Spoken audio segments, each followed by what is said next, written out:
Good morning class. Our next topic is purification. तो सबसे पहले डेफिनेशन आती है आपकी प्योरीफिकेशन का मतलब क्या होता है। ठीक है, द प्रोसेस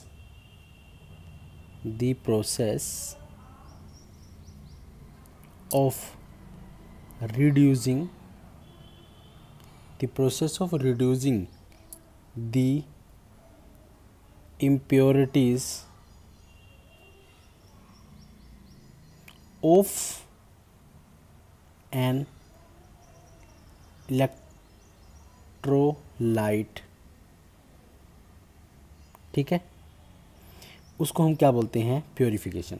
यानी कि अगर हम जिस प्रोसेस के द्वारा रिड्यूस कर देते हैं इम्प्योरिटी लेवल को, impurity level of an electrolyte, that is called purification. Purification में हम सबसे पहला जो मेथड पढ़ते हैं हम उसको बोलते हैं डायलिसिस। ठीक है, क्या होता है डायलिसिस। देखो ये डायलिसिस को सुन के कुछ याद आ रहा होगा, 10th क्लास के अंदर हम जब जिनकी किडनीज वगैरह फेलियर हो जाता है तो उसमें हम डायलिसिस करते हैं। ठीक है, तो कुछ इसी तरीके का सेटअप है। देखो हमने क्या लिया है कि बीकर ले ली बीकर के बाद हमने क्या किया, ठीक है, बीकर लेने के बाद ये बीकर होगी। ठीक है, इस बीकर को इस तरीके से सेटअप कर रखा है कि यहाँ से वाटर इन वाटर, ठीक है, यहाँ से वाटर क्या होता है, इन होता है, और यहाँ से वाटर क्या होता है, आउट वाटर, इस तरीके से। और ये पूरा का पूरा क्या है हमारा, वाटर। अच्छे तरीके से बीकर को इस तरीके से क्या बना दिया, बाटा बना दिया, हो गया वाटर। ठीक है, इसके साथ हमने क्या कर दिया, इसके साथ हमने एक मेम्ब्रेन के साथ पहले तो हम एक सेपरेटिंग फनल बना लेते हैं। ठीक है, ये हमारा एक सेपरेटिंग फनल हो गया। ठीक है, सेपरेटिंग फनल हो गया। इसी के साथ हमने क्या कर दिया, उसको इस तरीके से इसको बांधा है हमने, ये बांध। ठीक है, ये हमारा क्या हो जाएगा, एनिमल मेम्ब्रेन, एनिमल मेम्ब्रेन, जिसको हम क्या बोलते हैं, एसपीएम, सेमी परमेबल मेम्ब्रेन। ठीक है, आपको पता लग गया। और ऊपर से जो सॉल्यूशन डाल रहे हैं, यानी कि हमने कोई एक सॉल्यूशन बना लिया जिसके अंदर क्रिस्टलॉइड, ठीक है, सॉल्यूशन हो गया हमारा।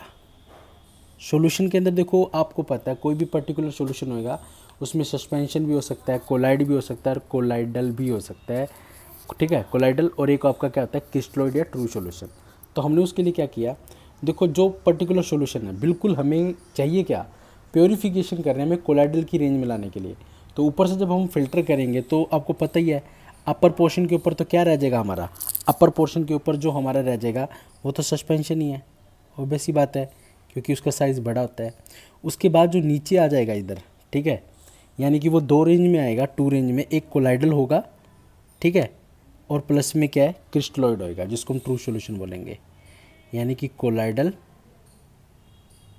प्लस क्रिस्टलॉइड, ये हो गया। अब आपको पता है कि जो क्रिस्टलॉइड होता है उसका साइज़ कोलाइडल के कंपैरिजन में क्या होता है, स्मॉल होता है, तो वो क्या करेगा, मूवमेंट हो जाएगी। ठीक है, ये मूवमेंट यहाँ पर स्पेशल लिख लो, movement of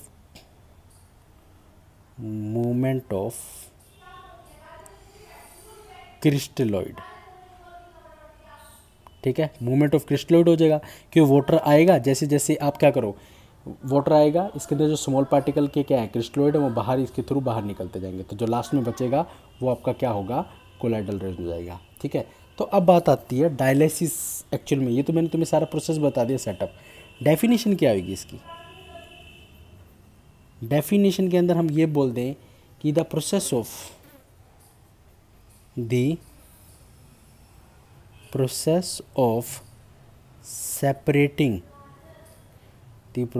separating of colloid particle,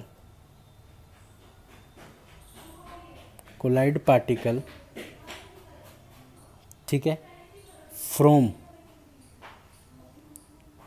crystalloid, ठीक है, the process of separating of colloid particle from crystalloid, ठीक है, bye diffusion.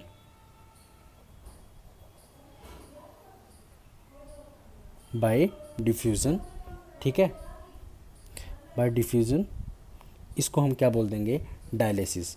Bye diffusion through SPM, यार ये भी तो रह गया, through SPM semi permeable membrane या एनिमल मेम्ब्रेन,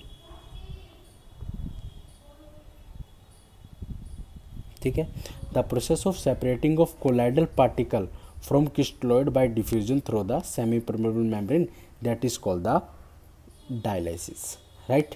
ये अब डायलिसिस तो हमने पढ़ लिया, चलो इसके अंदर ये, इसी डायलिसिस के अंदर एक सेटअप और इंक्लूड कर दिया जाता है, जिसको हम, देखो डायलिसिस एक स्लो प्रोसेस है, ऊपर से वाटर आएगा, इसको प्योर करेगा, फिर ये, बट हम इसी के अंदर एक सेटअप और इंक्लूड कर दे, क्या, जहाँ पर आप ये चीज़ ऑब्जर्व कर रहे हो, ठीक है, डायलिसिस में बिल्कुल सेम सेटअप ये बनेगा, बस आप क्या कर दोगे, वाटर के सेटअप को बंद कर दोगे, यानी वाटर के सेटअप को बंद करने के बाद इस टॉपिक का नाम हो जाता है इलेक्ट्रोडायलिसिस।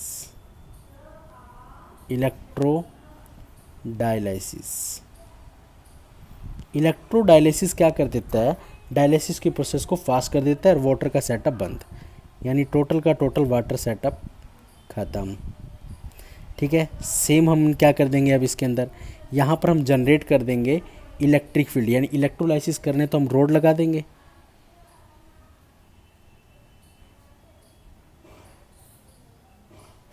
ठीक है, ये हमने रोड लगा दी। सेम वही सेटअप और क्या करेंगे, सेम सेटअप के अंदर हम वो डाल देंगे, क्या कहते हैं, separating funnel, semi permeable membrane, इसको सेम उसी फॉर्म में ले आएंगे। ये आपका मिक्सचर किसका होगा,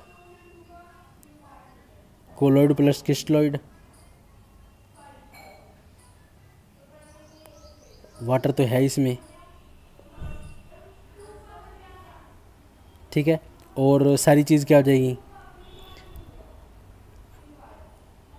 और ये, बट अब देखो इलेक्ट्रोडायलिसिस ने क्या किया, जैसे आप इलेक्ट्रिसिटी इसके अंदर लगा दोगे तो वो एक क्या क्रिएट करवा देगा, इलेक्ट्रिक फील्ड क्रिएट कर देगा, ठीक है। इलेक्ट्रिक फील्ड क्रिएट होने की वजह से ये जो प्रोसेस है जो स्लो है वो फास्ट हो जाएगा, ठीक है। तो सेम का सेम सेटअप होएगा, बस वाटर हट जाएंगे। तो अब यहाँ पर जो क्रिस्टलॉइड होंगे, ठीक है, उनके अंदर इस तरीके की पावर होगी कि वो इलेक्ट्रिक फील्ड के अंदर अपने आप को अरेंज कर पाएंगे, मतलब मूवमेंट हो पाएगी due to the electric field, ठीक है। तो इलेक्ट्रोडायलिसिस प्रोसेस आप क्या बोल दोगे, इलेक्ट्रोडायलिसिस प्रोसेस वो होएगा, ठीक है, the process of separating of colloidal particle from the crystalloid by electric, बस एक वर्ड इंक्लूड क्या कर देंगे, बाय इलेक्ट्रिक फील्ड, ब्रैकेट में लिख देना इलेक्ट्रिसिटी, ठीक है, थ्रू द एसपीएम मेम्ब्रेन। मैं इसकी डेफिनेशन नहीं लिख रहा, बिल्कुल जहाँ पर ये आपने डिफ्यूज़न लिखा है वहाँ पर आप क्या लिख दोगे, इलेक्ट्रिक फील्ड, और electric field through the semi permeable membrane, ठीक है, और इसको हम क्या बोल देंगे, इलेक्ट्रोडायलिसिस। और ये जो आपका क्रिस्टलॉइड था, अब उसके अंदर क्या पावर होगी, इलेक्ट्रिक फील्ड की वजह से, क्योंकि आपको पता ही है एक पॉजिटिव टर्मिनल होएगा कि नेगेटिव टर्मिनल होएगा, ये कैथोड होगा, एक एनोड होगा, इलेक्ट्रिक फील्ड जनरेट हो जाएगा हमारा। थर्ड पार्ट है हमारा, क्या कहते हैं, प्योरीफिकेशन का, अल्ट्रा फिल्ट्रेशन। देखो फिल्ट्रेशन तो आपने पता था, हम एक सेपरेट, ठीक है, फ़नल लेते थे, ठीक है, फ़नल लेने के बाद हम उसके ऊपर क्या कह देते थे, ठीक है, ऊपर से हम ऑर्डिनरी फ़िल्टर पेपर लगाते थे और उसको क्या करता था, फ़िल्टर करने का काम कर देता था, ठीक है। अब क्या होएगा, हमने ऑर्डिनरी फ़िल्टर पेपर ले लिया, आपने जब मैंने इसकी कैरेक्टराइजेशन कराई थी तो true solution and the colloidal solution both are pass through the ordinary filter paper, ठीक है, वो ऑर्डिनरी फ़िल्टर पेपर से पास हो जाता है। तो अब क्या हुआ, इसका मतलब इसके जो पोर्स हैं वो उससे क्या करते हैं, अलो करता है पास करने के लिए। तो इन्होंने क्या किया, सिंपल ऑर्डिनरी फ़िल्टर पेपर ले लिया और उसके ऊपर एक, ठीक है, कोलोडन का सॉल्यूशन डाल दिया, ठीक है, कोलोडियन, ठीक है, कोलोडियन बोल दो, या फिर हम उसको क्या बोलते हैं, गैलेटिन, ठीक है, गैलेटिनक सॉल्यूशन बोलते हैं। जैसे ही आप इस सॉल्यूशन को ऑर्डिनरी फ़िल्टर पेपर पे डालोगे तो इसकी लेयर को वो क्या कर देगा, इसकी ये जो है, ठीक है, इसको पूरा क्या कर देगा, हार्ड कर देगा। हार्ड करने का मतलब है कि इसके जो पोर हैं उनका साइज़ और ज़्यादा क्या कर देगा, स्मॉल कर देगा, बारीक कर देगा। बारीक करने की वजह से क्या होएगा, बारीक करने की वजह से ये चीज़ होएगी कि इसके अंदर अब अगर आप ट्रू सॉल्यूशन और कोलाइडल सॉल्यूशन को डालोगे तो ट्रू सॉल्यूशन तो पास हो जाएगा, बट कोलाइडल सॉल्यूशन इसके ऊपर क्या हो जाएगा, रह जाएगा। तो ये एक्चुअल में कोलोडोन क्या है, कोलोडोन है आपका 4%, ठीक है, सॉल्यूशन ऑफ किसका सॉल्यूशन होता है ये हमारा, नाइट्रोसेलुलोज, 4% सॉल्यूशन ऑफ नाइट्रोसेलुलोज, ठीक है, जिसके अंदर इन mixture of alcohol and ether, mixture of alcohol and ether, ठीक है, ये उस चीज़ का एक क्या हो जाता है, हमारा मिक्सचर हो जाता है। क्लियर। इसी की वजह से क्या होगा, ये आपका जो ऑर्डिनरी फ़िल्टर पेपर है ये एक अल्ट्रा फिल्ट्रेशन का काम करने लगेगा और हम कोलोइडल को अलग कर लेंगे। क्लियर।